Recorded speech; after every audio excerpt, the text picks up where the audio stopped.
বাংলাদেশের 298 আসনে অংশ নিচ্ছেন 1967 জন প্রার্থী। 119টি প্রতীক বরাদ্দ পাবেন প্রার্থীরা। সকাল 9টার পর থেকেই ঢাকায় প্রতীক বরাদ্দের কার্যক্রম শুরু হয়।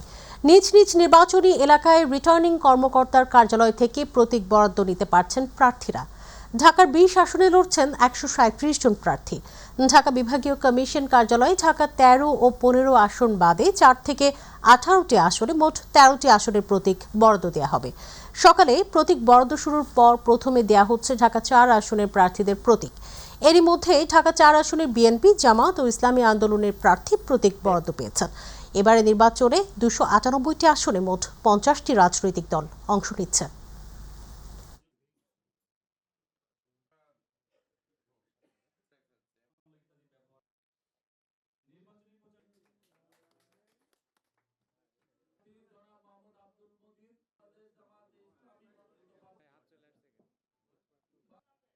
প্রতীক নেওয়ার জন্য আসবেন। প্রতীক প্রদান করা হচ্ছে ববিহাট জামান বাংলাদেশ। এরপরে আসবে স্বাক্ষর করবেন, প্রতীকটি গ্রহণ করলেন। শাহরিয়ার ইফতেখার স্বতন্ত্র প্রার্থী, আমাদের স্বতন্ত্র প্রার্থী এখানে 2 জন ছিল, ওনারা প্রতীক চেয়েছেন 2 জন, 2টা আলাদা। সাজেদুল হক বাংলাদেশের কমিউনিস্ট পার্টি, মোবারক। দর্শক, এই মুহূর্তে নির্বাচন কমিশনে আছেন সহকর্মী মিফতা গালিব, সরাসরি যুক্ত হচ্ছেন আমাদের সাথে। গালিব, আপিল শুনানি এবং প্রার্থিতা প্রত্যাহার শেষে আজ থেকে যে প্রার্থীদের মধ্যে প্রতীক বরাদ্দ দেওয়া শুরু হচ্ছে, ইসির কি কর্মযোগ্য দেখতে পাচ্ছেন দর্শকদের জানাবেন।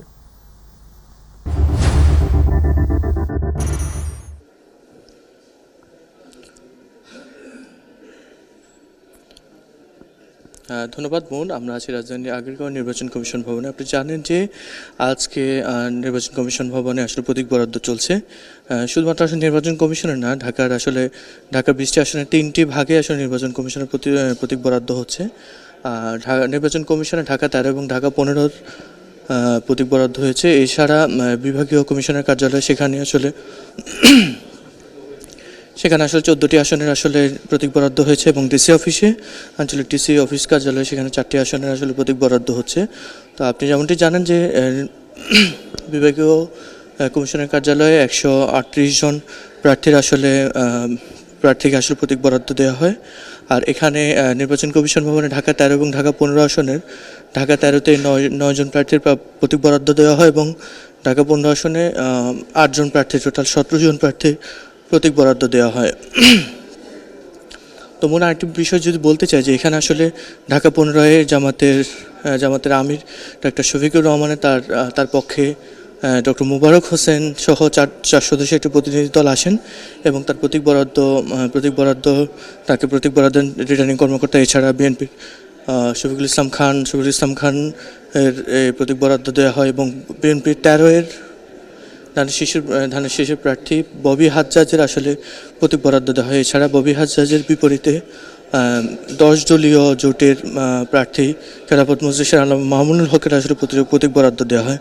তো সব মিলিয়ে আসলে প্রার্থীরা এসে গণমাধ্যমের সাথে কথা বলেছেন এবং তারা জানিয়েছেন যে মোটামুটি নির্বাচনের যে লেভেল প্লেইং ফিল্ড, সেটি জামাত সহ 10 দলীয় জোট থেকে জানানো হয়েছে যে লেভেল প্লেইং ফিল্ড সহ এবং প্রশাসনের একপাক্ষিক আচরণের কিছুটা তারা পাচ্ছে। আপনি দেখেছেন যে গতকালকে আসলে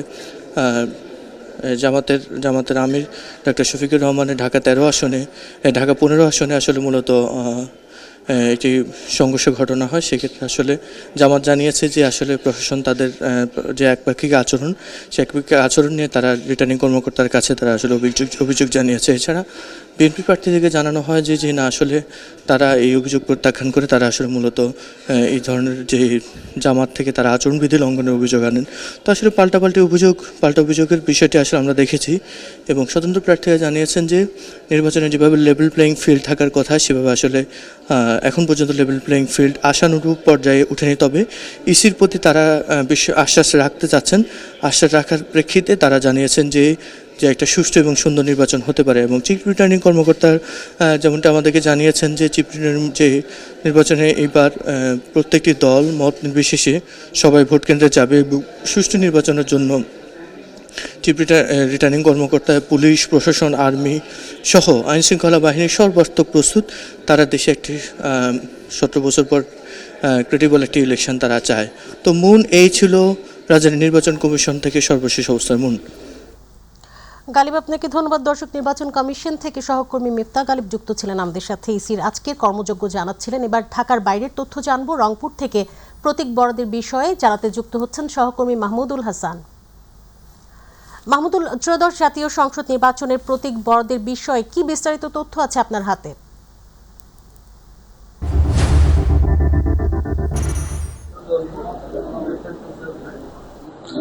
বোন, যেমনটা জানতে চেয়েছেন যে আসলে আপনি জানেন যে আজকে ত্রয়োদশ জাতীয় সংসদ নির্বাচনকে ঘিরে যে প্রার্থীদের প্রতীক বরাদ্দ সেটি কিন্তু রংপুর জেলা প্রশাসক যে কার্যালয় রয়েছে সেখান থেকে সকাল 10টা থেকে যে প্রতীক বরাদ্দের যে বরাদ্দ সেটি কিন্তু প্রার্থীদের দেওয়া হচ্ছে এবং প্রার্থীরা কিন্তু যে তাদের প্রতীক নিয়ে সেখান থেকে কিন্তু যাচ্ছেন। এবং আমরা যেটি দেখেছি যে প্রতীক বরাদ্দ যখন দিচ্ছে এবং প্রতীক যখন হাতে তুলে দেওয়া হচ্ছে তখন কিন্তু আসলে এখানে যে নির্বাচন সহকারী রিটার্নিং কর্মকর্তা রয়েছে, বিশেষ করে জেলা রিটার্নিং কর্মকর্তা রয়েছে, তিনি কিন্তু আসলে নির্বাচনের যে আচরণ বিধি সেগুলো কিন্তু প্রার্থীদের আগে সেই আচরণ বিধিগুলো কিন্তু বুঝিয়ে বলছেন এবং তারপরে যে প্রতীক বরাদ্দের কাজ সেটি কিন্তু চলমান রাখছেন। এবং আমরা যদি বলি যে এই রংপুর জেলা প্রশাসক কার্যালয় সকাল 10টা থেকে যে প্রার্থীদের প্রতীক বরাদ্দ আগামী যে ত্রয়োদশ জাতীয় সংসদ নির্বাচনের যে প্রতীক বরাদ্দ সেটি কিন্তু সকাল 10টা থেকে শুরু হয়েছে। সেটি রংপুরের সংসদীয় যে এক আসন রয়েছে সেখান থেকে, এরপরে পর্যায়ক্রমে সকাল 11টা 12টা, এরপরে বেলা 2টা থেকে কিন্তু যে প্রতীক বরাদ্দ সেটি কিন্তু রংপুর সংসদীয় আসন যে 4 রয়েছে, এরপরে বিকেল 3টার পরে অর্থাৎ যে 4টায় সেটি কিন্তু সংসদীয় আসন যে রয়েছে 5, এরপরে 4টায় সংসদীয় আসন 6 রয়েছে। অর্থাৎ রংপুরের যে সংসদীয় 6টি আসনে সেখানে কিন্তু সকাল 10টা থেকে আমরা দেখছি যে প্রার্থীদের যে প্রতীক বরাদ্দের সেটি কিন্তু চলছে এবং প্রার্থীরা স্বতঃস্ফূর্তভাবে তাদের যে এই যে নির্বাচন আচরণবিধি সেটি কিন্তু এখানে শ্রবণ করছেন এবং সহকারী রিটার্নিং কর্মকর্তারা যারা রয়েছেন তারা কিন্তু সেটি অবগত করছেন প্রার্থীরা, যাতে এই নির্বাচন একটি অবাধ সুষ্ঠু নির্বাচন হয় এবং বিশেষ করে যে কোনো সংঘাতে যেন কোনো প্রার্থীরা না জড়িয়ে যায় সে কারণে কিন্তু বারংবার কিন্তু তারা বলছেন এবং আচরণবিধিগুলো কিন্তু বারংবার বলছেন যে প্রার্থীদের এগুলো অনুসরণ করেই যাতে আগামী যে ত্রয়োদশ জাতীয় সংসদ নির্বাচনের যে প্রচারণা, যেহেতু প্রচারণায় প্রার্থীদের নানা ধরনের যে অভিযোগ আপত্তি থাকে সেগুলো যেন ভবিষ্যতে না থাকে,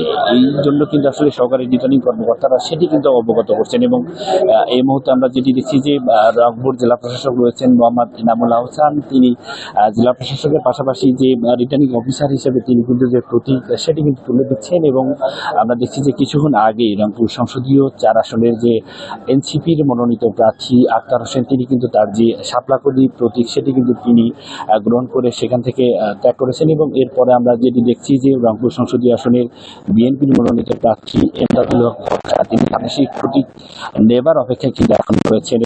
আমরা পর্যায়ক্রমে যে অন্যান্য দলের যারা প্রার্থী রয়েছেন তারা কিন্তু একে একে তাদের যে পছন্দের যারা যে দলের প্রার্থী তারা কিন্তু সেটি গ্রহণ করছেন এবং এরপরে যে নির্বাচনী প্রচারণায় তারা কিন্তু মাঠে নেমে পড়বেন। এবং সবাইকে যে নির্দেশনা দেওয়া হচ্ছে যে আগামী ত্রয়োদশ জাতীয় সংসদ নির্বাচনের যে প্রচারণায় যাতে কোনো সংঘাত তৈরি না হয় সেটি কিন্তু তারা বলছেন। এবং সর্বোপরি বলা যায় যে আমরা দেখছি যে সকাল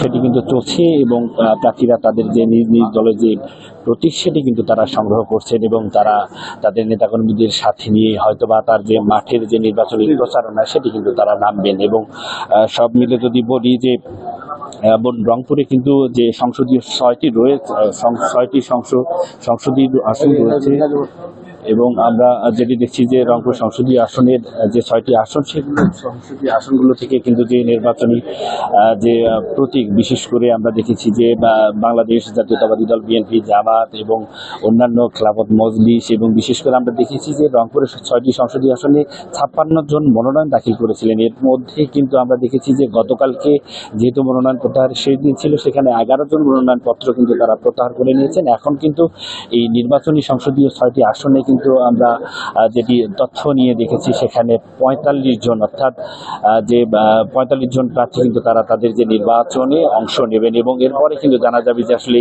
নির্বাচনী লড়াইয়ে কে কতটুকু তাদের যে গ্রহণযোগ্যতা বাড়িয়ে জনগণের কাতারে যাবেন। এরপরে জনগণ কিন্তু আগামী যে ত্রয়োদশ জাতীয় সংসদের যে 12ই ফেব্রুয়ারি যে নির্বাচন হবে সেই নির্বাচনে কিন্তু তার প্রতীকে তাদের পছন্দের প্রার্থীদের ভোট দিয়ে নির্বাচিত করবেন। এরপরে কিন্তু আসলে যে কাঙ্ক্ষিত যে জনপ্রতিনিধি হয়তোবা বেছে নেবেন যে আগামীতে যে আসনে আসলে যে প্রার্থীদের নির্বাচন করলে হয়তোবা তাদের যে উন্নয়ন, ভাগ্যের উন্নয়ন হবে সেটি কিন্তু তারা জনগণ কিন্তু সেই আশায় বুক বেঁধে আছে এবং জনগণ যেটি বলছেন যে আগামী ত্রয়োদশ জাতীয় সংসদ নির্বাচন যাতে অবাধ, সুষ্ঠু এবং নিরপেক্ষ হয় এবং ভোটাররা নির্বিঘ্নে তাদের যে ভোট প্রয়োগ সেটি যেন করতে পারে। মনে ছিল রংপুর জেলা প্রশাসক কার্যালয় থেকে ত্রয়োদশ জাতীয় সংসদের যে প্রতীক বরাদ্দের, বিশেষ করে প্রার্থীদের যে প্রতীক বরাদ্দের আজকে প্রতীক যে হাতে তুলে দেওয়া হচ্ছে এই নিয়ে সর্বশেষ ছিল আমার কাছে। মাহমুদুল, আপনাকে ধন্যবাদ। দর্শক, রংপুর থেকে যুক্ত ছিলেন সহকর্মী মাহমুদুল হাসান। কুমিল্লা 4 আসনে বিএনপির প্রার্থী মঞ্জুরুল আহসান মুন্সির প্রার্থিতা হাইকোর্টও বাতিল করেছে।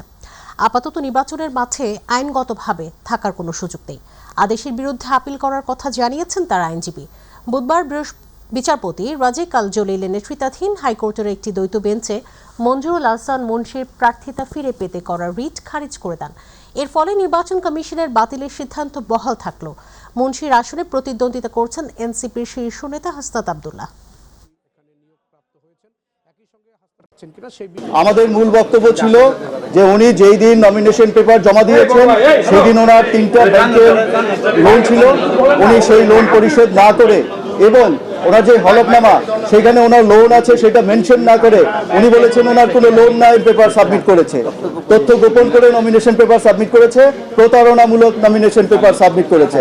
উনি মিথ্যে কথা বলেছেন, জালিয়াতি করেছেন, মিথ্যার আশ্রয় নিয়েছেন, ফ্যাক্ট সাপ্রেস করেছেন। হাইকোর্ট ডিভিশনের পূর্বের একটা জাজমেন্ট আছে জাস্টিস ফারা মাহবুব ম্যাডামের, উনি বলেছেন যদি কোনো প্রার্থী তার হলফনামায় কোনো তথ্য গোপন করে তাহলে এটা হবে ফ্রড এবং উনি হবেন ineligible to participate in the election. আমরা সেই জাজমেন্ট দেখিয়েছি, সেই জাজমেন্ট দেখানোর পরে হাইকোর্ট ডিভিশন ওনাদের মামলাটা রিজেক্ট করে দিয়েছেন। আজ রাত 8টার দিকে সিলেটের উদ্দেশ্যে রওনা দিবেন বিএনপি চেয়ারম্যান তারেক রহমান। রাতেই হযরত শাহজালাল রাদিয়াল্লাহু আনহু ও হযরত শাহ পরান রাদিয়াল্লাহু আনহু এর মাজার জিয়ারত করবেন তিনি। আগামীকাল সকালে আলিয়া মাদ্রাসা মাঠে সমাবেশের মাধ্যমে ধানের শীষের পক্ষে প্রচারণা শুরু করবেন তিনি। গুলশানে সংবাদ সম্মেলনে দলটির কেন্দ্রীয় নির্বাচন পরিচালনা কমিটির মুখপাত্র মাহদি আমিন ব্রিফিং এই তথ্য জানিয়েছেন। মাহদি আমিন বলেন, বৃহস্পতিবার থেকে সিলেট, মৌলভীবাজার, হবিগঞ্জ, ব্রাহ্মণবাড়িয়া, নরসিংদী ও নারায়ণগঞ্জে নির্বাচনী সমাবেশ করবেন তারেক রহমান। এতে তার সফর সঙ্গী থাকবেন মনোনয়ন বঞ্চিত সাবেক ছাত্র যুবদল নেতারা।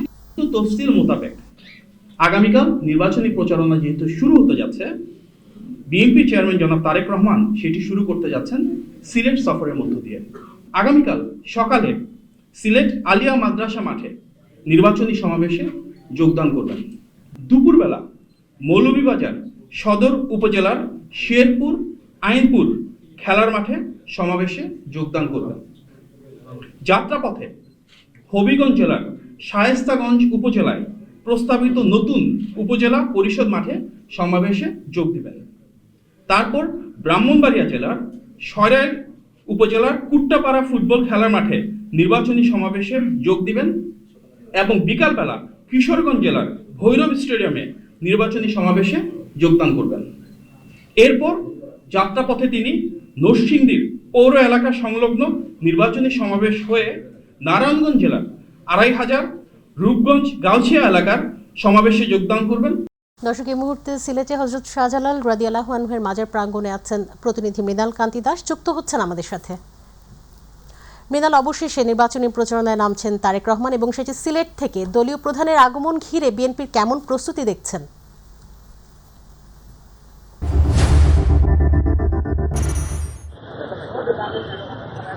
মোহন, আপনাকে ধন্যবাদ। দীর্ঘ প্রায় 22 বছর পর আজ সিলেটে আসছেন তারেক রহমান। আসন্ন ত্রয়োদশ জাতীয় সংসদ নির্বাচনকে ঘিরে কিন্তু আনুষ্ঠানিক প্রচারণা শুরু করবেন সিলেট থেকে। আমরা অবস্থান করছি শাহজালাল মাজার এর পাশেই আলিয়া মাদ্রাসার যে মাঠ রয়েছে সেই মাঠে, এবং আপনারা মাঠের যদি প্রস্তুতিটা আপনাদেরকে দেখাতে চাই এবং আপনার মাধ্যমে যদি মাই টিভির দর্শকদের জানাতে চাই যে ত্রয়োদশ জাতীয় সংসদ নির্বাচনকে ঘিরে কিন্তু সামনে রেখে তারেক রহমান আজ সন্ধ্যায় সিলেটে পৌঁছে প্রথমে কিন্তু শাহজালাল রহমতুল্লাহ এবং হজরত শাহপুরান রহমতুল্লাহর মাজার জিয়ারত করবেন এবং এর আগে তিনি বিমানবন্দরের পাশে একটি 5 তারকা হোটেলে কিছুক্ষণ বিশ্রাম নেবেন এবং রাত 10টার দিকে তিনি দক্ষিণ সুরমা উপজেলার শিলাম ইউনিয়নের তার স্ত্রী জুবাইদা রহমানের পৈতৃক বাড়িতে যাবেন এবং সেখানে প্রায় 1 থেকে 1.5 ঘন্টা অবস্থান করার কথা রয়েছে এবং তারেক রহমানের আগমনকে ঘিরে কিন্তু পুরো নগর জুড়ে দেখা যাচ্ছে উৎসবের আমেজ।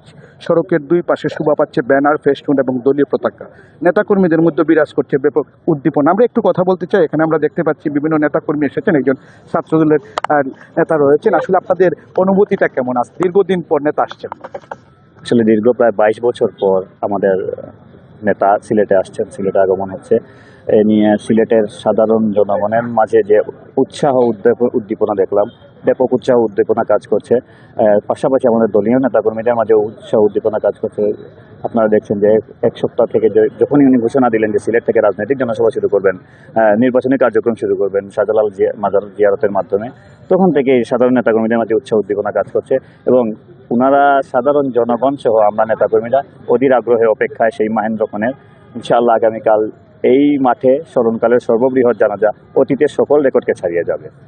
আসলে আমরা কথা বলছিলাম ছাত্র দলের নেতার সাথে। প্রতিটি নেতাকর্মীর ভিতরেই কিন্তু আমরা উৎসাহ উদ্দীপনা লক্ষ্য করতে পারছি। আসলে দীর্ঘদিন পর এবং এই বিএনপির চেয়ারম্যান হওয়ার পর এই প্রথমবারের মতো কিন্তু সিলেটে আসছেন তারেক রহমান। তবে আরেকটি তথ্য জানিয়ে রাখি যে তারেক রহমানের শ্বশুরবাড়ি সিলেট হওয়ায় সিলেটের মানুষের কিন্তু তারেক রহমানের প্রতি আবেগ এবং আগ্রহ দুটিই বেশি এবং আগামীকাল বৃহস্পতিবার সকাল 10টায় তিনি হোটেলে ও রাজনৈতিক তরুণদের সঙ্গে মত বিনিময় করবেন এবং বেলা 11টার দিকে সিলেট আলিয়া মাদ্রাসা মাঠের দিকে অনুষ্ঠিত হবে বহুল আলোচিত সেই জনসভা। আমরা আপনাদেরকে স্ক্রিনের জনসভার মঞ্চ কিন্তু ইতিমধ্যে প্রস্তুত করা হয়েছে এবং জেলা এবং মহানগর বিএনপির পক্ষ থেকেও কিন্তু ব্যাপক প্রস্তুতি গ্রহণ করা হয়েছে। আমরা বিএনপি নেতৃবৃন্দের সাথে কথা বলেছি, তারা আমাদেরকে যে বিষয়টি জানিয়েছেন যে এটা স্মরণকালের জনসভা হবে বলে তারা আমাদেরকে জানিয়েছেন। এবং আমরা আরেকটু যদি কথা বলতে চাই, আরেকজন নেতৃবৃন্দের সাথে আমরা কথা বলতে চাই। আসলে ভাই দীর্ঘদিন পর নেতা আসছেন, অনুভূতিটা কেমন?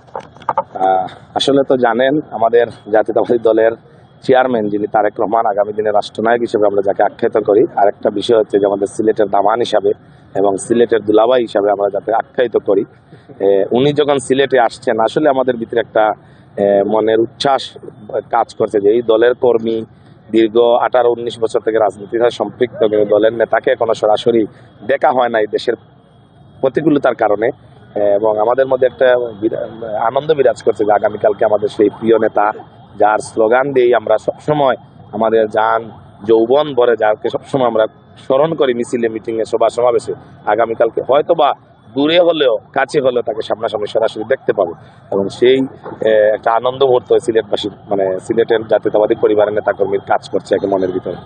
ধন্যবাদ। আসলে নেতাকর্মীরা যে বিষয়টি বলছেন তারা কিন্তু অনেক আগ্রহ নিয়ে অপেক্ষা করছেন তারেক রহমানের। তবে একটা বিষয় জানিয়ে রাখি, সিলেট থেকে কিন্তু জনসভা শেষ করে তিনি হবিগঞ্জ এবং মৌলভীবাজারের 2টি জনসভায় বক্তব্য দেবেন। আসলে এই ছিল সিলেট থেকে তারেক রহমানের আগমনের সার্বিক পরিস্থিতির এখনকার পর্যন্ত আমার কাছে সর্বশেষ মন। মৃণাল, আপনাকে ধন্যবাদ। ত্রয়োদশ জাতীয় সংসদ নির্বাচনে প্রচারণার প্রথম দিনেই মৌলভীবাজারে আসছেন বিএনপি চেয়ারম্যান তারেক রহমান। দীর্ঘ প্রায় 20 বছর পর তার এই আগমনকে ঘিরে জেলা জুড়ে বিরাজ করছে উৎসবের আমেজ।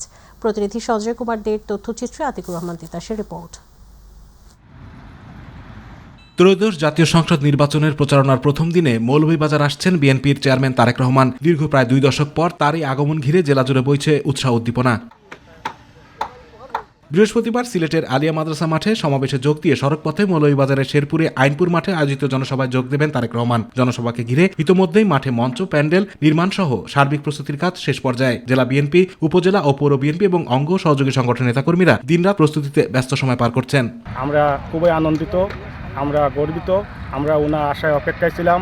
দীর্ঘ 17 বছর উনি প্রবাস জীবন কাটিয়েছেন। আমরা মৌলভীবাজারবাসী খুবই আনন্দিত। জনগণের ভোটে আগামীতে বিএনপি নির্বাচনে দেশ পরিচালনায় আসে, তাহলে আমাদের মৌলভীবাজারের মেডিকেল কলেজ সহ রাস্তাঘাটের উন্নয়নের আমরা দাবি জানাবো। দীর্ঘদিন পর দলীয় প্রধানের আগমনে উচ্ছ্বাসিত সাধারণ মানুষ ও তৃণমূলের নেতাকর্মীরা। মৌলভীবাজারের মানুষ খুব উৎসাহিত এবং আনন্দিত উনাকে পেয়ে। উনি যে আসবে এখানে লক্ষ লক্ষ মানুষ হবে আমার বিশ্বাস। চেয়ারম্যান সাহেব এখানে আসবেন, এই জেলার 4জন প্রার্থীকে পরিচয় করে দেওয়ার জন্য। সমাবেশে লক্ষাধিক নেতাকর্মী ও সমর্থকের উপস্থিতি আশা করছেন আয়োজকরা। দলীয় শৃঙ্খলা রক্ষায় স্বেচ্ছাসেবক নিয়োজিত থাকার পাশাপাশি নেওয়া হয়েছে প্রশাসনের নিরাপত্তা ব্যবস্থা। এই জন্য সার্বিক নিরাপত্তা নিয়ন্ত্রণের জন্য আমরা ওই এলাকাটাকে বিশেষ নিরাপত্তার বেষ্টনীতে আমরা আবদ্ধ করেছি। পাশাপাশি ওইখানে 3টে জোন বা 3টি ডিভিশনে ভাগ করেছি আমরা। ওই 3টা ডিভিশনে 3জন সিনিয়র অফিসার নেতৃত্ব থাকবে এবং ওইখানে আমাদের বিভিন্ন স্তরে ডেভেলপমেন্ট থাকবে। সেটা হলো পোশাকে থাকবে, স্পেশাল টিম থাকবে এবং সিভিলে থাকবে, ওয়াচার থাকবে, ওয়াচ টাওয়ারও আছে। আতিকুর রহমান তিতাস, মাই টিভি। দর্শক, এই মুহূর্তে মৌলভীবাজার থেকে সার্বিক প্রস্তুতির তথ্য জানাবেন প্রতিনিধি সঞ্জয় কুমার দে। ধন্যবাদ আপনাকে। আমি এই মুহূর্তে দাঁড়িয়ে আছি মৌলভীবাজারের শেরপুর খেলার মাঠে। এখানে আগামী 22 জানুয়ারি বিএনপির চেয়ারম্যান জনাব তারেক রহমান জনসভায় প্রধান অতিথির বক্তব্য দেবেন। এখানে আমার পিছনে আপনারা দেখতে পাচ্ছেন, এখানে এই তারেক রহমানের আগমন উপলক্ষে এখানে চলছে সর্বাত্মক প্রস্তুতি। আমি কথা বলেছিলাম জেলা বিএনপির নেতৃবৃন্দের সাথে, তারা আমাকে জানিয়েছেন জেলার প্রতিটি উপজেলায় তারা মিটিং করছেন এবং যাতে ওই জনসভায় বিশাল জনসমাবেশ ঘটে তার জন্য তারা প্রস্তুতি নিচ্ছেন। আমি এছাড়া আরও বিএনপি নেতৃবৃন্দের সাথে আলাপ করে জেনেছি এখানে যে জনাব তারেক রহমান বক্তব্য দেবেন সেখানে এই মৌলভীবাজার জেলার 4টি আসনের প্রার্থীদের তিনি পরিচয় করিয়ে দিবেন। এছাড়া জনাব তারেক রহমান এখানে এই দিক নির্দেশনামূলক বক্তব্য রাখবেন। এই ছিল মৌলভীবাজার থেকে তারেক রহমানের যে জনসভার সর্বশেষ তথ্য। ধন্যবাদ আপনাকে। মব করে জনমত প্রভাবিত করা সম্ভব নয় বলে মন্তব্য করেছেন জামায়াতে ইসলামীর আমির ডক্টর শফিকুর রহমান। রাজধানীর একটি হাসপাতালে সন্ত্রাসী হামলায় আহতদের স্বাস্থ্যের খোঁজ খবর নেওয়ার পর তিনি গণমাধ্যমকে এসব কথা বলেন। জনগণের প্রতি আস্থা রাখতে প্রার্থীদের প্রতি আহ্বান জানান আমির। তিনি বলেন, যে নির্বাচিত হোক সব রাজনৈতিক দলের দায়িত্ব হবে তাকে সহযোগিতা করা। ইলিয়াস মাদবরের রিপোর্ট। গতকাল রাজধানী মিরপুরে জামায়াতে ইসলামীর নেতাকর্মীদের ওপর সন্ত্রাসী হামলার ঘটনা ঘটেছে। হামলায় আহত চিকিৎসাধীন নেতাকর্মীদের দেখতে দুপুরে হাসপাতালে যান জামায়াতের আমির ডাক্তার শফিকুর রহমান। এ সময় জামায়াতের আমির বলেন, ফেসিবাদের মতো করে আবার নির্বাচনের পরিবেশ তৈরি করলে বাংলার যুব সমাজ তাদেরকে সমুচিত জবাব দেবে। যারা কালকে আমাদের ভাই বোনদেরকে, শুধু ভাইদের গায়ে না আমাদের মায়েদের গায়েও তারা হাত তুলেছে, আমরা তার তীব্র নিন্দা জানাই। ওরা কি মায়ের পেট থেকে জন্ম নেয় নাই? ওদের ঘরে কি মা বোন নাই? মা বোনদের প্রতি সামান্য সম্মান দেখানো, নিশ্চয়ই তারা পরিবার থেকে সেই শিক্ষা পেয়েছে। যদি না পেয়ে থাকে এটা দুর্ভাগ্য। আমরা আর দেখতে চাই না, আর শুনতে চাই না এই ধরনের নোংরা অবস্থা। লেভেল প্লেইং ফিল্ড নেই, সুষ্ঠু নির্বাচন নিয়ে শঙ্কা রয়েছে বলেও মন্তব্য করেন শফিকুর রহমান। আমরা দেশে একটা শান্তিপূর্ণ, একটা সুষ্ঠু নির্বাচন চাই, যেই নির্বাচনে জনমতের প্রতিফলন ঘটবে, মানুষ স্বস্তির সাথে ভোট দিতে পারবে, কোনো ভয়ভীতির পরিবেশ থাকবে না, এমন একটা নির্বাচন আমরা চাচ্ছি। ন্যায় ইনসাফ ভিত্তিক আমরা একটা সমাজ গড়তে চাই, যেই সমাজে ফ্যাসিজম আর ফিরে আসবে না। এর আগে সকালে হাসপাতালে আহতদের দেখতে যান জামায়াতের সহকারী সেক্রেটারি জেনারেল ইহসান মাহবুব জুবাইরের নেতৃত্বে একটি প্রতিনিধি দল। এবং মাঠ পর্যায়ে যারা দায়িত্ব পালন করছেন তারা বিশেষ একটি দলের দিকে ঝুঁকে পড়ছেন। আমরা এই সমস্ত বিষয়ে নির্বাচন কমিশনের দৃষ্টি আকর্ষণ করেছি। আমরা এটাও বলেছি যে আমরা এই সমস্ত কর্মকর্তা যারা পক্ষপাতদুষ্ট আচরণ করছেন, আমরা প্রয়োজনে তাদের তালিকাও একসময় জনসমক্ষে প্রকাশ করতে বাধ্য হব। এদিকে সকালে হামলার প্রতিবাদে রাজধানীর মিরপুরে জামায়াতের কেন্দ্রীয় নির্বাহী পরিষদের সদস্য মোহাম্মদ মোবারক হোসেনের নেতৃত্বে এক বিক্ষোভ মিছিল অনুষ্ঠিত হয়। আগামীতে যদি জামাতের দিকে দৃষ্টি দেওয়া হয়, কোন সন্ত্রাসী আচরণ করা হয়, তাহলে শুধু প্রতিবাদ সমাবেশ নয়, দাঁত ভাঙা জবাব দেওয়া হবে। ইলিয়াস মাদবর, মাই টিভি, ঢাকা।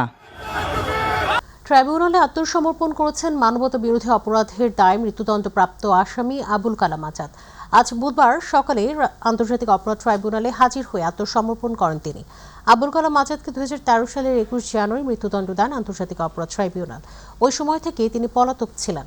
ছাত্র জনতার অভ্যুত্থানে 2024 সালের আগস্টে ক্ষমতাচ্যুত হয় শেখ হাসিনার সরকার। পরে পুনর্গঠন করা হয় ট্রাইব্যুনাল। পরবর্তীতে পরিস্থিতিতে 2025 সালের 8 জুলাই সাজা স্থগিত চেয়ে স্বরাষ্ট্র মন্ত্রণালয়ে আবেদন করেন আবুল কালাম। একই বছর 22 অক্টোবর আবুল কালাম আজাদের সাজা 1 বছরের জন্য স্থগিত করে সরকার। তাকে সুপ্রিম কোর্টে আপিল করার আগে আত্মসমর্পণ করতে বলা হয়। এরই ধারাবাহিকতায় ট্রাইব্যুনালে হাজির হয়ে আত্মসমর্পণ করলেন তিনি। তাকে পুলিশ হেফাজতে নেওয়া হয়েছে।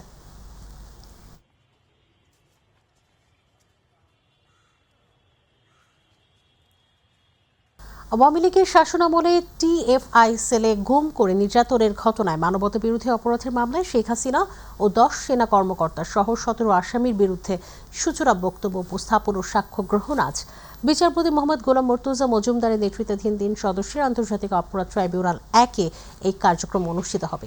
এদিকে মানবতাবিরোধী অপরাধের মামলায় ক্ষমতাচ্যুত সাবেক প্রধানমন্ত্রী শেখ হাসিনার ছেলে সজীব ওয়াজেদ জয় ও সাবেক প্রতিমন্ত্রী জুনায়েদ আহমেদ পলকের বিরুদ্ধে আনুষ্ঠানিক অভিযোগ গঠন করে বিচার শুরুর আদেশ দিয়েছেন ট্রাইব্যুনাল। ট্রাইব্যুনাল 1-এর চেয়ারম্যান বিচারপতি মোহাম্মদ গোলাম মর্তুজা মজুমদারের নেতৃত্বাধীন বিচারিক প্যানেল 18 ফেব্রুয়ারি সূচনা বক্তব্য ও সাক্ষ্য গ্রহণের দিন ধার্য করেন। এই মামলার আসামি সজীব ওয়াজেদ জয় পলাতক, অপর আসামি জুনায়েদ আহমেদ পলক গ্রেফতার হয়ে কারাগারে আছেন। মানিকগঞ্জ, বান্দরবান, মেহেরপুর, জয়পুরহাট সহ 8 জেলায় ডিজিটাল জামিননামা ই-বেইল বন্ড উদ্বোধন করেছেন আইন, বিচার ও সংসদ বিষয়ক মন্ত্রণালয়ের উপদেষ্টা ডক্টর আসিফ নজরুল। সকাল 10টায় সচিবালয়ে এই সেবার উদ্বোধন করেন তিনি। ই-বেইল বন্ড চালুর মাধ্যমে একজন বন্দীকে খুব দ্রুত মুক্তি দেওয়া সম্ভব হচ্ছে। আইন উপদেষ্টা বলেন, এর আগে 10 থেকে 12 ধাপ পার হয়ে জামিন পেতেন আসামিরা। এতে মানুষের টাকা খরচ হতো এবং ভোগান্তি হতো। অনলাইনে এই প্রক্রিয়া চালু হওয়ায় কে কখন সাইন করলেন তার রেকর্ড থাকবে, ফলে চাইলেও কেউ এটাকে দীর্ঘায়িত করতে পারবে না।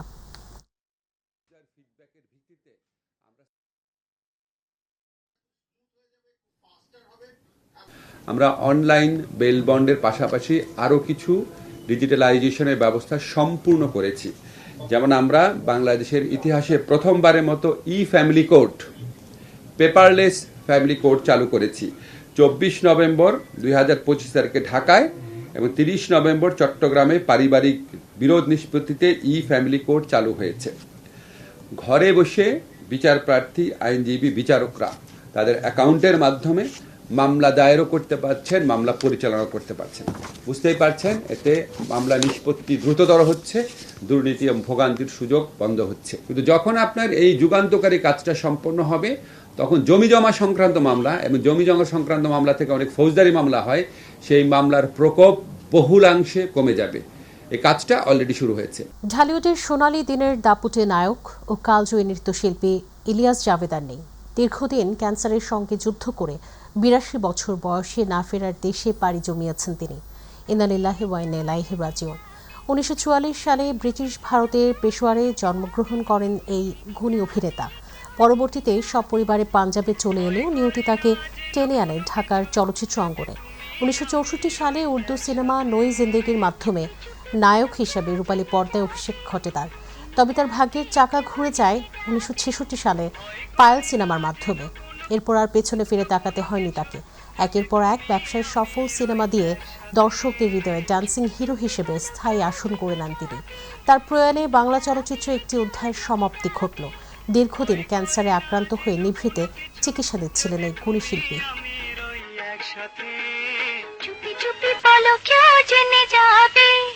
জেনে যাবে কেউ জেনে যাবে।